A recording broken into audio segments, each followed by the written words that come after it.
영과 진리로 예배할지니라. 아멘. 사랑의 아버지 하나님, 감사합니다. 하나님의 은혜 속에 5월을 보내고 이제 6월 첫 주에 하나님 앞에 나와 나라와 민족을 생각하며 우리에게 주신 어려움들을 이겨나갈 수 있는 힘과 능력을 주실 하나님을 기대하고 바라보며 이 시간에 하나님 앞에 정성을 다하여 예배를 드립니다. 하나님께서 이 시간 우리 가운데 오셔서 우리의 예배를 받아주시고 우리의 삶의 버거움과 우리가 가지고 있는 어려운 문제들을 맡아주시기를 원합니다. 하나님, 코로나로 인하여 우리의 주변이 더욱 어수선하고 이제는 아버지 하나님의 은혜와 은총을 사모하며 하나님의 치유하심과 회복을 기도하고 있는데, 하나님, 우리의 주변에는 인간적으로 우리를 좌절하게 하고 힘들고 두렵게 하는 일들이 너무 많습니다. 이 시간에 하나님, 성도들의 마음에 위로를 주시고 성도들의 마음 속에 참된 믿음을 가지고 주님을 바라보고 의지할 수 있는 믿음을 더하여 주시옵소서. 오늘도 하나님, 정성을 다하여 하나님께 예배드립니다. 이 시간 이 자리에서 예배하는 성도들, 영상을 통해 예배하는 사랑하는 형제들, 이 땅에 어려움을 당하는 모든 형제들에게 하나님께서 크신 은혜와 은총으로 꼭 함께하여 주시고 위로하여 주시고 치유하여 주시고 회복시켜 주시옵소서. 하나님께서 우리 모두와 함께 하심을 감사하오며 이 시간 우리가 드리는 예배가 영과 진리의 예배가 되기를 소망하옵고 예수님의 이름으로 기도하옵나이다. 아멘. 우리 같이 186장 3절과 4절 찬양을 함께 하나님께 드립니다.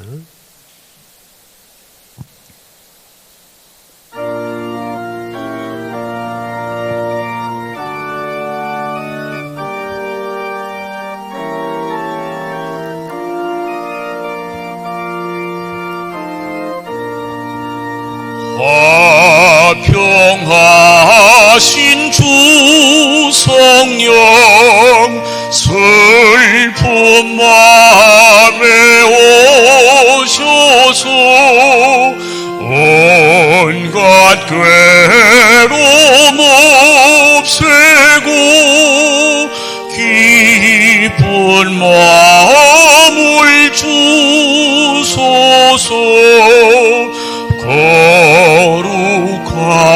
거룩하신 주 성령 나의 맘에 계시소 망령된 일 없애고 홀로 죽어나 소서.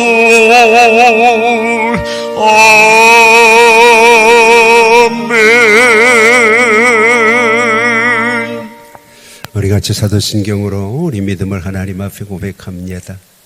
나는 전능하신 아버지 하나님, 천지의 창조주를 믿습니다.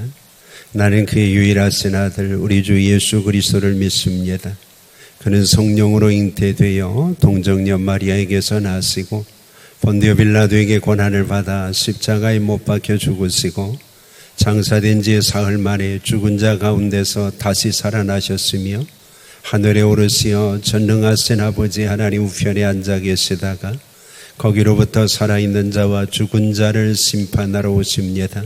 나는 성령을 믿으며 거룩한 공교회와 성도의 교제와 죄를 용서받는 것과 몸의 부활과 영생을 믿습니다. 아멘. 우리 같이 66장 1절 찬양 드리면서 봉헌하겠습니다.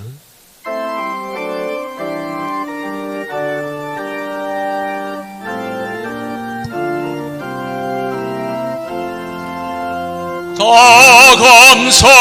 감사드리세 온 만금을 주께 바쳐 그 섭리 놀라워 온 세상 기뻐하네. 예부터 주신 복 한없는 그 사랑 선물로 주시네 이제와 영원히 아멘.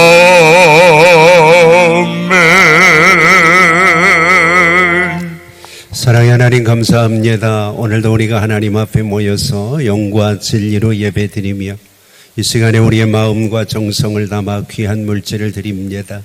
이 속에 담겨있는 성도들의 정성과 열정과 하나님을 향한 사랑과 뜨거운 믿음들을 하나님이 꼭 기억하여 주시고 하나님이 갚으시고 채우시고 넉넉하게 풍성하게 넘치도록 역사하여 주시옵소서.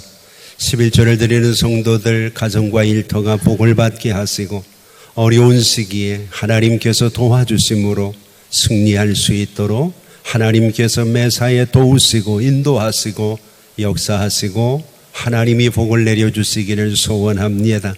아버지 하나님께 감사의 마음들을 담아 정성껏 드리는 성도들 하나님께서 그 마음까지 받으시고 늘 그들의 삶의 현장에 하나님이 도우시고 함께 하시는 것들을 경험하고 간증할 수 있도록 내 아버지 하나님 꼭 역사하여 주시옵소서. 우리의 주변에 어려움이 많고 힘든 일이 많아서 자꾸 웃음을 잃어가고 기쁨을 빼앗기고 감사할 일들이 줄어들고 있는데 아버지 하나님께서 오병이어의 기적을 통하여 많은 사람들에게 하나님의 능력을 보여주신 것처럼 하나님 앞에 귀하게 헌신하는 성도들을 하나님께서 꼭 기억하시고 그 신은혜의 놀라운 은총으로 갚으시고 축복하여 주셔서 육신적인 물질뿐만 아니라 신앙과 마음까지도 회복되어지는 감격과 기쁨이 가득하게 하여 주시옵소서. 아버지 하나님 앞에 목적을 가지고 일천번제 드리며 또 구제하며 선교하며 장학생들을 섬기며 천예물을 드리며 하나님 앞에 귀한 날들을 맡기고 기도하며 헌신하는 사랑하는 성도들 일일이 하나님이 꼭 기억하여 주시고 하나님께서 넘치는 은혜와 하나님의 큰 복으로 갚아주시고 채워주시옵소서. 오늘도 우리 성도들이 하나님 앞에 모여서 하나님 앞에 드리는 예배뿐 아니라 하나님 사랑하는 성도들이 하나님 앞에 드리는 주일헌금 그리고 목장헌금 성미 그리고 일용할 양식을 위해 헌신하는 성도들의 정성까지 하나님이 모두 연락하여 주시옵소서. 아버지 하나님 예배를 위해 악기로 찬양으로 헌신하며 또 예배위원으로 섬기며 한 주간도 하나님 앞에 기도하며 하나님의 역사를 위해 헌신하고 예배가 예배될 수 있도록 애쓰고 수고하는 동역자들 일일이 하나님이 기억하여 주시고 방역을 위해 수고하며 또 영상을 위해서 애쓰는 사랑하는 동역자들에게 하나님이 넘치는 은혜와 큰 복으로 꼭 함께하여 주시옵소서.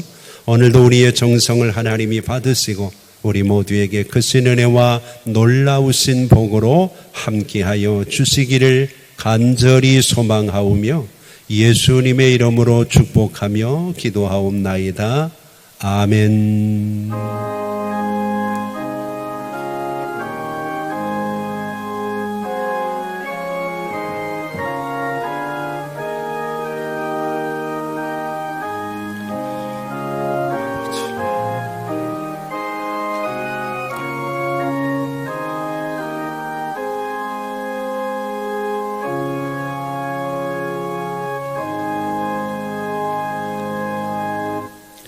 우리 같이 성경 보겠습니다. 구약 성경 출애굽기 3장 9절부터 10절까지의 말씀입니다. 출애굽기 3장 9절부터 10절까지의 말씀 찾으신 줄 알고 봉독합니다. 이제 가라. 이스라엘 자손의 부르짖음이 내게 달하고 애굽 사람이 그들을 괴롭히는 학대도 내가 보았으니 이제 내가 너를 바로에게 보내어 너에게 내 백성 이스라엘 자손을 애굽에서 인도하여 내게 하리라. 아멘.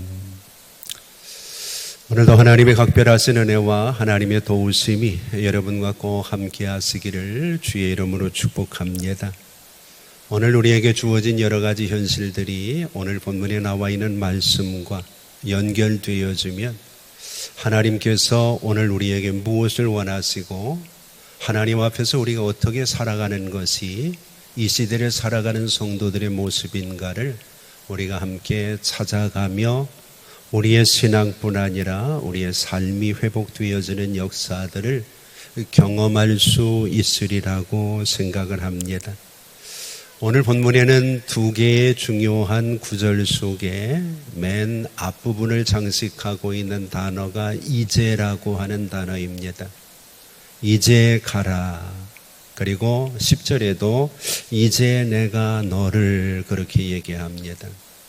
이 두 개의 단어를 통해서 하나님께서는 지금 하나님이 무엇을 하고 싶어 하시는지를 우리에게 보여주고 있고 또 하나님께서는 지금까지 아무것도 안 하시고 계신 것이 아니라 지금까지 참고 견디시고 어려움 속에 있는 우리를 바라보시면서 무엇을 하고 계셨는가를 구체적으로 이 단어 속에 담고 있는 것들을 우리는 바라봅니다. 오늘 바라기는 하나님이 말씀하시는 이 이제가 바로 이 시대를 살아가는 우리 나의 이제가 될 수 있기를 간절히 소망합니다. 오늘 본문에 나와 있는 이스라엘 백성들은 이 날이 오도록 얼마나 애를 쓰고 수고하고 기다렸는지 모릅니다. 그런데 하나님께서는 계속 일을 미루시다가 이제 드디어 이제는 때가 왔다고 말씀하시면서 오늘 본문에서 이제 하는 단어를 사용하고 계시는 것을 보게 됩니다. 우리가 4절을 보면 하나님께서 모세를 부르셨습니다. 5절을 보면 하나님이 부르신 모세를 거룩하게 하십니다. 그리고 6절에서 하나님은 너를 부른 것이 우연한 것이 아니라 아브라함 때부터 내가 이 날을 위해서 얼마나 준비하고 애를 썼는가를 보여주시면서 우연한 사건이 아니라는 것을 말씀하십니다. 그리고 7절부터 8절까지의 말씀이 하필이면 왜 내가 너를 통해서 이 일을 하려고 하는지 알겠느냐고 하나님이 모세의 가치와 모세를 통해서 역사하시는 하나님에 대해서 분명하게 말씀을 하십니다. 그리고 9절과 10절은 그 일을 위해서 하나님이 출발 신호를 내려주시는 거죠. 이제는 가라는 겁니다. 이제는 해야 된다는 겁니다. 이제는 다른 역사가 나타날 수 있다는 거죠. 오늘 우리도 많이 어려워서 많이 힘들어서 우리의 힘으로 우리의 가지고 있는 능력으로 버거운 현실이지만 하나님께서 결코 눈 감고 팔짱 끼고 계신 것이 아니었다는 것을 오늘 본문을 통해서 다시 한번 묵상하면서 하나님께서 우리에게도 동일하게 이제는 달라질 것이고 이제는 하나님의 역사가 나타날 것이고 그 역사를 다른 사람이 아니라 바로 너를 통해서 이루시기를 원하신다고 하는 하나님의 소명 앞에 오늘 우리가 설 수 있는 은총이 꼭 있기를 간절히 소망합니다. 오늘 본문에 나와 있는 9절과 10절을 설명하기 위해서는 8절 마지막 부분에 나와 있는 우리를 향한 하나님의 목적을 우리가 이해를 해야 됩니다. 하나님께서 8절을 쭉 설명을 하시면서 그 목적을 데려가려 하노라 그렇게 말씀하십니다. 하나님이 데려가기 위한 것이 목적입니다. 그들에게 어려움이 주어진 것도 그들에게 주어진 상황이 힘들고 버거운 것도 또 그들 앞에 가나안 7 족속이 기다리고 있어서 앞으로 주어진 삶이 더 어렵고 버거웁지만 하나님은 분명한 목적을 가지고 그들에게 역사하신다는 겁니다. 그 목적이 바로 가나안으로 그들을 데려가기 위해서라는 거죠. 오늘 이 시간 우리에게도 주님은 동일하게 말씀하십니다. 세상에서 잘 살고 세상에서 넉넉해지고 세상에서 부유해지는 것이 하나님이 우리를 향한 목적이 아니라 하나님이 예비하신 질병도 없고 죽음도 없고 영원히 하나님과 함께 살 수 있는 영원한 영적인 가나안으로 우리를 데려가기 위해서 하나님께서는 이 땅 위에 주님을 보내셨고 이 땅 위에서 오늘도 우리를 통해서 하나님의 역사를 이루어 가신다는 것을 꼭 기억하시고 우리의 소망은 땅에 있는 것이 아니고 하나님의 나라에 있는 것이며 하나님이 우리를 향한 목적도 이 땅 위에서 우리를 묶고 두려는 것이 아니라 이 어려움과 고난을 통해 하나님을 바라보고 하나님이 8절에서 말씀하시는 것처럼 우리를 영원한 축복의 땅으로 데려가기 위한 과정과 목표가 있다는 것을 우리가 꼭 기억을 한다면 우리에게 주어진 지금의 현실이 많이 어렵고 버거워도 우리는 분명히 소망을 가지고 잘 견뎌내고 이겨낼 수 있으리라고 믿습니다. 이제 첫 번째 이제라고 하는 단어를 우리가 한번 묵상해 봅시다. 오늘 본문 9절에 보면 하나님이 먼저 이제 가라 그렇게 얘기를 하시면서 하나님이 왜 가야 되는지, 왜 지금 출발 신호가 떨어지게 되는지 그 이유를 뒤에 설명을 하고 있습니다. 9절을 한번 보세요. 이스라엘 자손의 부르짖음이 내게 달하고 애굽 사람이 그들을 괴롭히는 학대도 내가 보았다 그렇게 얘기합니다. 자, 첫 번째 하나님께서 이제 가라고 하는 이유가 하나님이 그들이 하는 모든 부르짖음에 귀를 기울이시고 들으셨기 때문이라고 얘기합니다. 이스라엘 자손의 부르짖음이 내게 달하고 그렇게 얘기를 합니다. 많은 사람들은 하나님께 기도하고 하나님께 부르짖습니다. 그런데 본문에서 중요한 단어는 그 부르짖음이 내게 달하였다는 겁니다. 하나님과 연결되었고 하나님이 들으셨고 하나님이 그 간구를 주목하기 시작했다고 하는 거죠. 오늘 우리의 삶 속에서 우리도 많은 기도를 드립니다. 그러나 중요한 것은 그 기도가 우리의 입에서 맴돌다가 그저 우리가 고백하는 그런 기도로 끝나지 말고 꼭 하나님과 연결되어지고 하나님께 상달되어지는 아름다운 기도가 되어지기를 원합니다. 우리가 요한계시록을 보면 성도들이 하나님 앞에 드리는 기도를 금향로의 향과 같다 그렇게 얘기를 하죠. 향은 피우는 것이 목적이 아니라 그 향기가 모아져서 하나님의 보좌에 상달되어질 때 거기서 역사가 나타나고 거기서 하나님의 응답이 있는 것들을 우리는 봅니다. 우리가 시편 50편 15절을 보면 하나님이 이런 말씀을 하십니다. 환난 날에 너는 내게 부르짖으라. 환난 날이 되어질 때 하나님께서는 다른 것 말고 너는 나를 부르라, 내게 부르짖으라고 얘기합니다. 그러면서 하나님이 하시는 말씀이 내가 너를 건지고 내가 너를 영화롭게 하리라고 말씀을 하십니다.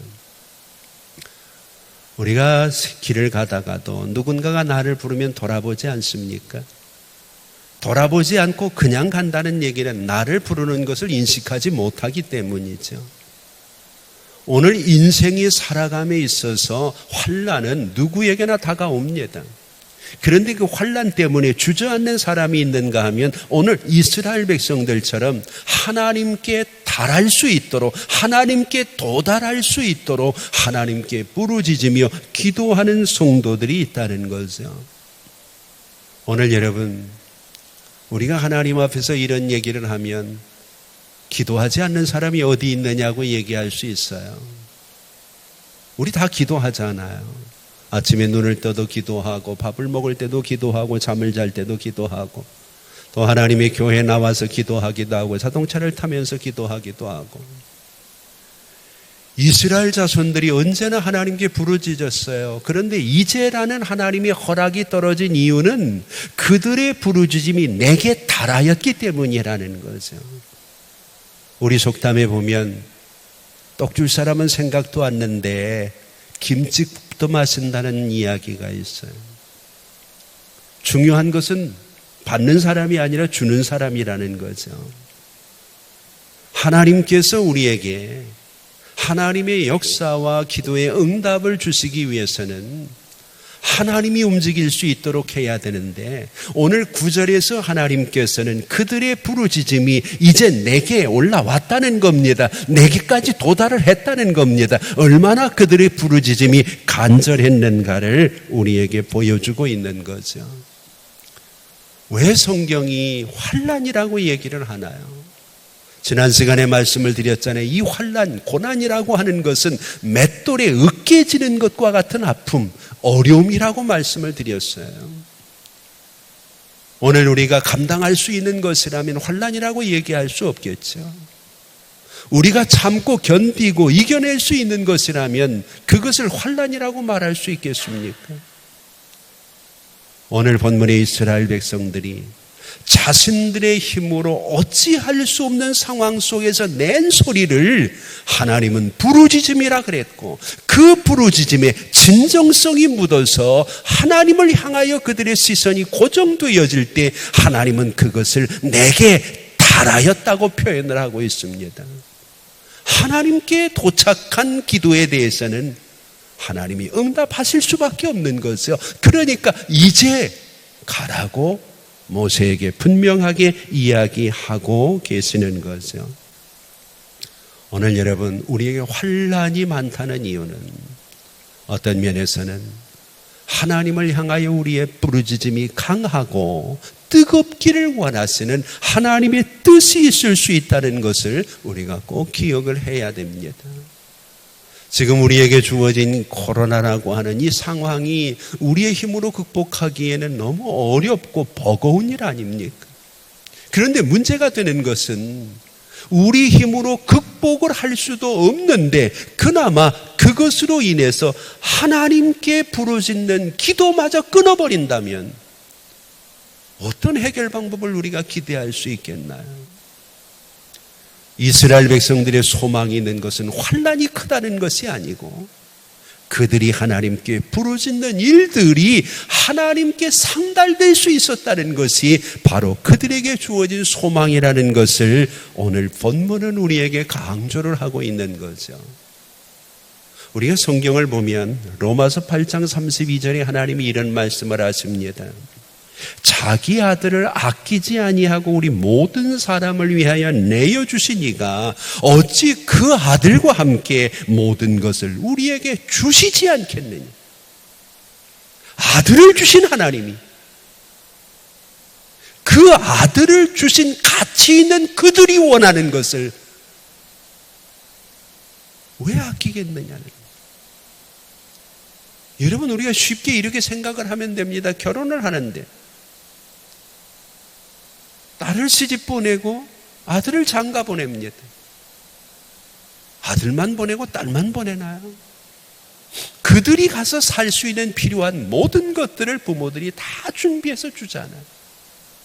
가장 중요한 것은 아들이고 딸이에요. 그러면 아들을 주고 아들을 희생하고 아들을 맡기신 하나님이 우리가 필요하고 우리가 구하는 것들이 아들보다 귀하냐고 묻는 거죠. 오늘 여러분, 우리의 삶 속의 문제는 코로나로 인한 환난이 크다는 것보다 그 환난 때문에 신앙이 주저앉아 버리고 언제부터인가 하나님께 부르짖는 부르짖음의 진정성이 사라지고 기도는 하지만 간절함을 잃어버리고 그래서 우리의 부르짖음이 하나님께 달하지 못하는 것, 하나님께 도달하지 못하는 기도들이 오늘 우리에게는 더욱 절망이고 아픔이라는 것을. 그래서 9절을 다시 보세요. 이스라엘 자손의 부르짖음이 내게 달하였다. 작은 신음에도 응답하시는 그 하나님을 기억하고 어려움 속에서 우리의 부르짖음이 민족을 구하고 세계를 치유할 수 있는 부르짖음이 하나님 앞에 달할 수 있도록 하나님 앞에 부르짖고 기도하는 은혜가 꼭 있기를 바랍니다. 두 번째로 하나님이 하시는 것은 9절 말씀 계속해서 보면 그 부르짖음이 내게 달했는데 애굽 사람이 그들을 괴롭히는 학대도 내가 보았다 그렇게 얘기합니다.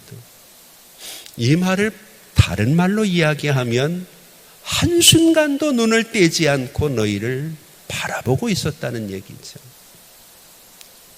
하나님께서 우리를 외면하고 계시다가 우리가 소리 지르니까 뒤돌아본 것이 아니라 오늘 본문에서 내가 보았다고 하는 말, 내가 보았다고 하는 말은 한시도 눈을 떼지 않았다는 겁니다. 그래서 오늘 본문에 나와 있는 내가 보고 하는 말이 히브리어로는 라라는 단어입니다. 라라는 단어는 뚫어지게 바라보는 겁니다. 그냥 휙 고개를 돌려서 보는 것이 아니라 주목해서 도대체 어떤 일이 벌어지고 있는지, 왜 그가 이런 부르짖음을 부르짖는지, 그가 지금 어떤 고통 속에 있는지 내가 뚫어지게 쳐다봤다는 겁니다. 여러분, 우리가 세상을 살아가다 보면 내가 누군가에게 관심을 갖고 누군가를 사랑한다고 하는 말은 바꾸어서 얘기하면 시선이 머물렀다는 얘기가 됩니다. 그래서 흔히 젊은 사람들이 하는 얘기대로 하면 어느 날부터인가 그 사람이 내 눈에 확 들어온 겁니다. 그리고 사라지지 않는 거예요. 밥을 먹어도 그 사람이 보이고, 잠을 자도 그 사람이 보이고, 길을 가면서도 그 사람이 보이는 거예요. 비슷한 사람만 보면 그 사람 같은 거예요. 이러면 누가 뭐라고 해도 그 사람은 사랑하는 거예요. 그 사람에 관심이 있는 거예요. 하나님이 지금 그렇다는 거예요. 고통 속에 있는 너희들이, 환난 속에 있는 너희들이 이제는 내 눈 속에 확 들어왔다는 거예요. 그래서 내가 뚫어지게 바라봤다는 거예요. 바라보니까 그들이 학대를 당하고 있더라는 거죠. 한두 해도 아니고 400년이 넘도록. 여러분, 우리가 쉽게 이렇게 생각을 해보세요. 우리가 우리의 자녀들과 코로나로 인해서 함께 있는 시간들이 많잖아요. 자녀들은 부모를 뚫어지게 보는 일이 별로 없어요. 저희들이 필요한 거 아니면 그렇게 부모를 뚫어지게 보지 않아요. 근데 부모는 어떤가요? 자녀의 일거수일투족을 지켜보잖아요. 더군다나 위험한 요소가 있고 어려운 부분이 있다면 그 아이가 어떻게 될까봐 절대로 부모는 눈을 떼지 않습니다.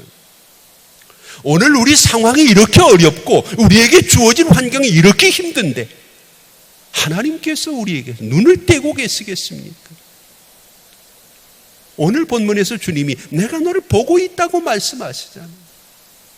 시편 기자는 하나님이 나를 보고 계심이 얼마나 놀라운지 졸지도 않고 주무시지도 않고 하나님이 불꽃 같은 눈으로 나를 지켜보고 있다고 말합니다. 오늘 하나님께서 우리의 삶의 모든 여정을 아시기 때문에 가장 적당한 때에 우리의 부르짖음도 듣고 우리의 처한 현실도 바라보고 계시다가 오늘 본문에서 모세에게 이제는 가라고 얘기하는 거죠. 오늘 여러분, 우리가 당하고 있는 현실을 나 혼자서라고 생각을 하면 얼마나 버겁고 힘들고 이겨내기 어려운지 모릅니다. 그러나 하나님에게 달할 수 있도록 부르짖는 성도들, 하나님이 오늘도 뚫어지게 우리에게 주어진 환경을 바라보고 있는 하나님의 자녀들, 그들은 결코 어려움으로 주저앉지만은 않는다는 거죠. 오늘 본문에서 하나님께서 이스라엘 백성들을 향해서 내 백성이라고 얘기합니다. 10절을 한번 보세요. 이제 내가 너를 바로에게 보내는데 너에게 이스라엘이라고 얘기하지 않고 내 백성 이스라엘 자손은, 오늘 우리를 향해서 하나님은 내 자녀라고 얘기합니다. 하나님이 그냥 바라보고 그냥 들으시는 것이 아니고 내 백성이기 때문에 하나님과 나의 관계가 달라져 있기 때문에 오늘 여러분들이 아무리 많은 사람들 속에서도 내 자녀에게 관심을 갖고 아무리 많은 사람들 속에서도 내 백성에게 관심을 갖는 것처럼 하나님도 오늘 그렇게 역사하고 계시다는 것을 우리에게 설명하고 보여주고 계시는 거죠. 자, 7절을 한번 보면은요, 하나님의 그 보심과 하나님의 그 들으심이 얼마나 놀라운지 7절을 한번 볼까요? 여호와께서 이루시되 내가 애굽에 있는 내 백성의 고통을 분명히 보고 그들이 감독자로 말미암아 부르짖음을 듣고 그 근심을 알고, 그렇게 얘기해요. 9절에 나와 있는 듣는 것과 보는 것에 한 가지를 더 첨가시키고 있어요. 내가 안다고 얘기를 합니다. 하나님이 안다는데, 내 아픔을 안다는데, 내 어려움을 안다는데요. 오늘 우리가 믿는 하나님은 바로 그런 하나님이죠. 얼마나 이 하나님이 대단한지 시편 139편을 보면 2절부터 주께서 나의 일어섬을 아시며 멀리서도 나의 생각을 통촉하시오며 나의 모든 행위를 익히 아시오니, 하나님이 아시는 것이 단순히 내 이름 정도가 아니라 나의 앉고 일어서 나의 생각, 나의 행위까지도 모두 알고 계시다고 얘기를 해요. 그러니까 어려울수록 우리가 함부로 말하고 함부로 행동하고 함부로 살아가는 것을 조심해야 되지 않겠느냐는 거죠. 여러분, 이 말씀이 어려운 세대를 살아가는 우리에게 힘이 되기를 바랍니다. 우리의 부르짖음이 하나님께 들리도록, 우리의 어려움이 하나님이 보실 수 있도록, 그리고 우리의 형편과 처지를 알고 계시는 그 하나님을 환난 속에서 만나고 환난 속에서 경험하고 환난 속에서 느낄 수 있는 거죠. 그러나 대개 보는 것, 듣는 것, 아는 것은 인간적으로 우리가 가지고 있는 부모의 속성이기도 합니다. 그런데 부모와 하나님이 다른 게 뭐냐 하면, 부모는 듣고 보고 알지만 해결해 줄 수 있는 능력이 없는 것. 그런데 하나님은 보고 듣고 아는 것도 중요하지만 그것을 해결해 줄 수 있는 능력이 있는 것. 그것이 10절에 나와 있는 두 번째 이제라는 단어입니다. 하나님이 다 봤어요. 들었어요. 알았어요. 너무 안타깝다. 어떻게 해주면 좋을까? 거기서 끝나지 않고 10절에 보니까 이제 내가 너를 바로에게 보내겠다, 그렇게 얘기를 해요. 사람은 해주고 싶어도 능력이 안 돼가지고 그것을 해줄 수가 없어요. 왜냐하면 8절 말씀을 한번 보세요. 가장 큰 문제가 애굽 사람이거든. 그래서 애굽인의 손에서 건져내겠다. 근데 문제는 하나님이 데려가려고 하는 그 가나안 땅까지 어려운 고난들이 많은 거예요. 그래서 8절에 보면 가나안 족속, 헷 족속, 아모리 족속, 브리스 족속, 히위 족속, 여부수 족속의 지방에 데려간다. 지금 그 땅에 그들이 뿌리를 내리고 있는 거예요. 가나안 땅에 이런 7 부족이 기라성같이 버티고 있어요. 인간 부모는 설사 애굽에서는 빼올 수 있을지 몰라도 그 다음은 대책이 없어요. 그런데 하나님은 미리 아시고 그 이후에 주어질 어려움에 대해서도 대비책을 가지고 계시다는 것을 이야기하죠. 오늘 본문에서 중요한 것은 계속해서 하나님이 동사를 말씀하신다는 겁니다.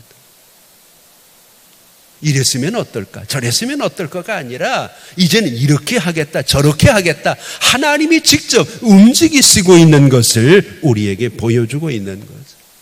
고린도전서 13장 1절을 보면 사랑에 대해 설명을 합니다. 내가 사람의 방언, 천사의 말을 할지라도 사랑이 없으면 아무것도 아니라고. 아무것도 아니라고.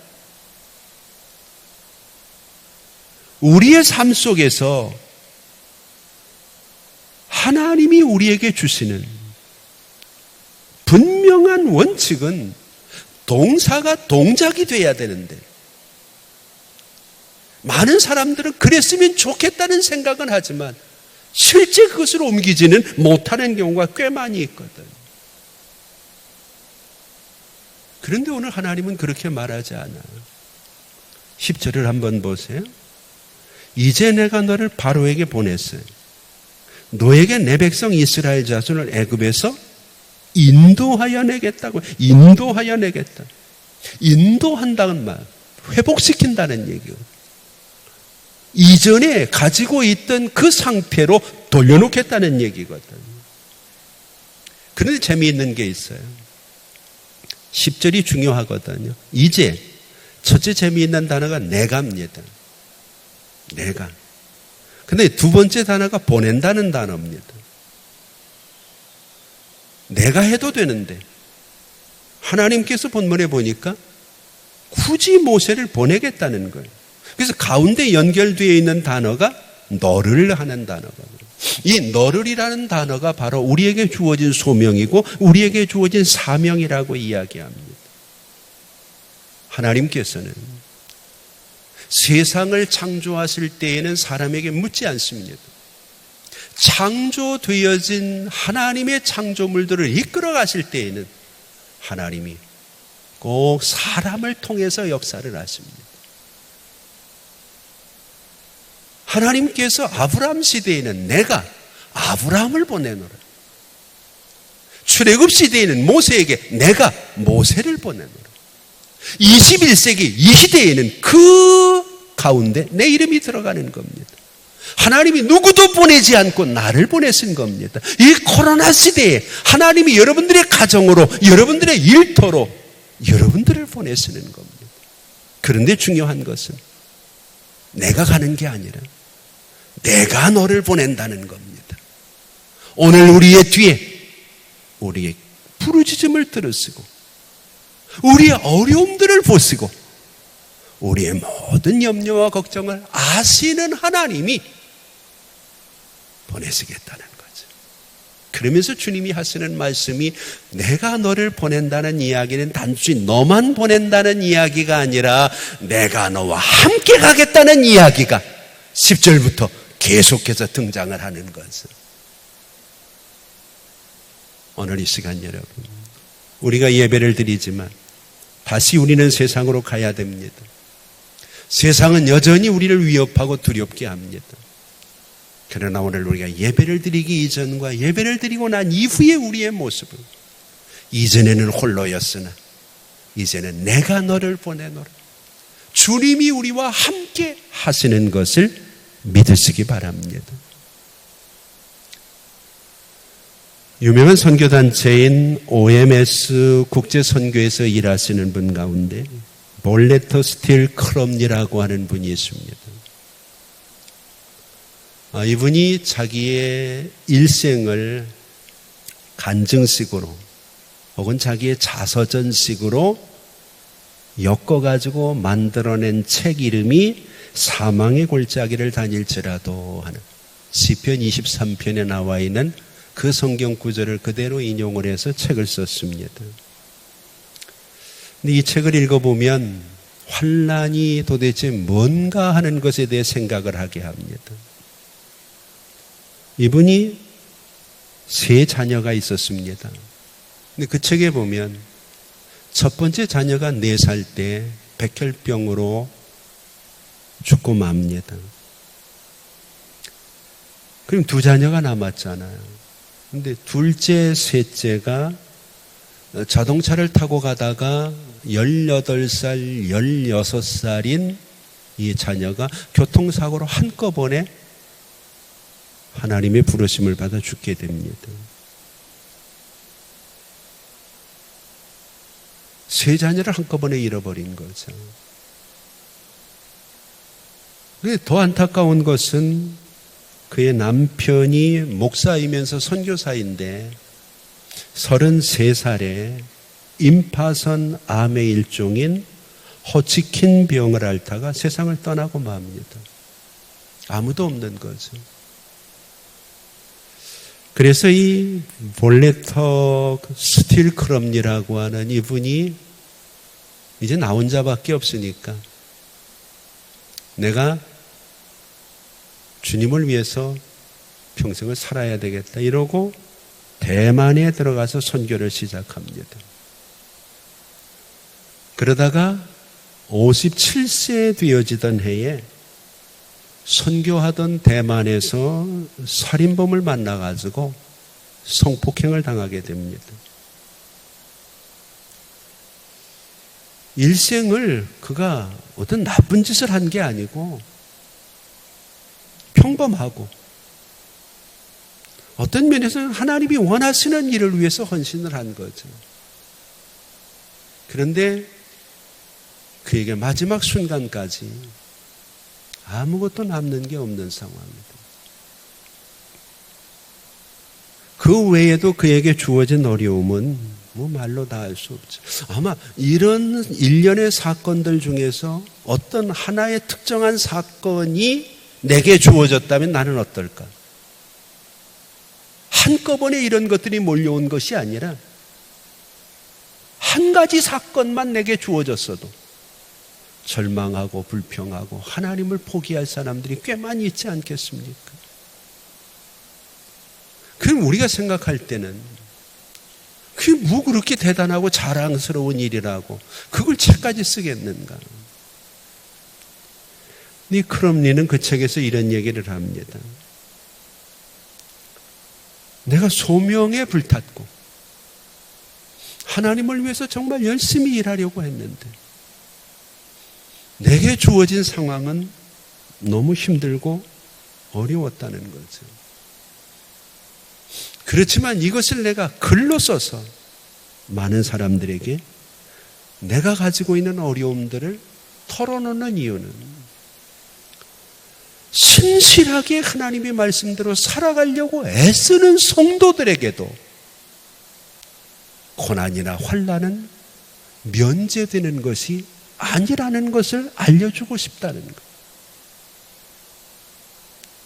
내가 원하지 않지만 나는 순수하게 하나님을 위해서 열심히 믿고 일하고 하나님의 뜻대로 살려고 애쓰지만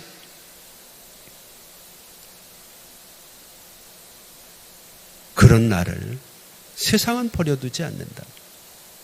그래서 신실한 성도라 할지라도 고난이나 환난이 면제되지는 않는다. 그럼 그게 뭐냐? 크럼니는 이런 얘기를 또 합니다. 그렇지만 내가 일련의 과정을 겪으면서 분명히 깨달은 것은 고난이 면제되지는 않지만 하나님께서는 자기 백성이 당하는 고난을 방치해 두시지도 않는다는 것. 그 순간순간마다 그에게 주어지는 하나님의 은혜가 얼마나 컸는지 모른다는. 그러면서 이런 얘기를 합니다. 죽어가는 아들을 품에 안고 몸부림을 치던 밤에도 하나님은 말씀의 평안을 가지고 그에게 찾아오셨고 남편이 수만 번 들이쓰기 위해서 죽을 힘을 다해서 애쓰고 수고하던 그 밤에도 하나님은 자신에게 찾아와서 위로하고 말씀을 주시던 것들을 경험할 수 있었다고 말입니다. 그러면서 그 책에서 사망의 엄침한 골짜기를 다닐지라도 해서 그가 내리는 결론을 하나 합니다. 우리가 세상을 살아가면서 우리가 살아가는 여정이 고난을 면제받기 위한 여정이 아니라 하나님의 인도하심과 하나님의 역사하심을 믿고 따라가기 위한 순례자의 여정이다. 주어진 환경이 어렵고 힘들수록 더 하나님을 바라보게, 더 하나님을 의지하게 되고, 더 하나님을 믿게 되고, 더 하나님을 따르지 않고는 도저히 살 수 없는 사망의 음침한 골짜기가 우리가 살고 있는 이 세상 아니겠느냐는 거죠. 오늘 여러분, 우리에게도 고난과 환난에서 뚝 하나님이 면제시켜 주시는 은혜가 있다면 그것보다 귀하겠죠. 그러나 세상은 그렇지 않잖아요. 그래서 여전히 우리는 코로나의 위협 앞에 마스크 써야 되고, 손 씻어야 되고, 거리 둬야 되고, 예배 참석하는 거 주저해야 되고. 이곳에 들어오면 하나님께서 다 코로나로부터 우리를 막아주시고 지켜주시고, 그래서 세상 사람들 볼 수 있도록 해주시면 얼마나 좋겠느냐는 거예요. 그러나 오늘도 우리의 주변에는 여전히 코로나로 인해서 어려움을 당하는 교회와 성도들이 얼마나 많이 있나. 그것 때문에 주저앉기보다는, 비록 사망의 음침한 골짜, 어차피 세상은 사망의 음침한 골짜기잖아요. 그러나 우리가 낙심하지 않는 이유는 뭔가요? 주께서 우리와 함께 하시기 때문이잖아요. 그 주님의 함께 하심이 이 어려운 코로나 시대에 우리의 믿음을 더욱 견고하게 하고, 더욱 주님을 바라보게 하고, 오늘 본문의 말씀처럼 이제는 어려움들이 끝나고 주님만 따라갈 수 있는 은혜와 은총이 시작될 수 있는 아름다운 6월이 꼭 될 수 있기를 주의 이름으로 축복합니다. 기도하겠습니다. 이제는 우리 주 예수 그리스도의 은혜와 우리 아버지 하나님 극진하신 사랑하심과 성령님의 감화 감동 위로 교통하심이 오늘 이 시간 하나님 앞에, 비록 우리가 사망의 음침한 골짜기를 다닐지라도 해를 두려워하지 않을 것은 주께서 나와 함께 하심이라는 주의 약속의 말씀을 붙들고, 오늘도 이제는 하나님께서 역사하실 것을 고대하고 환난 속에서도 주님만 따라 승리하기를 원하는 우리 성도들과 이 나라의 민족들과 세계 열방의 모든 민족들 위에 이제부터 영원토록 함께 있을지어다. 아멘.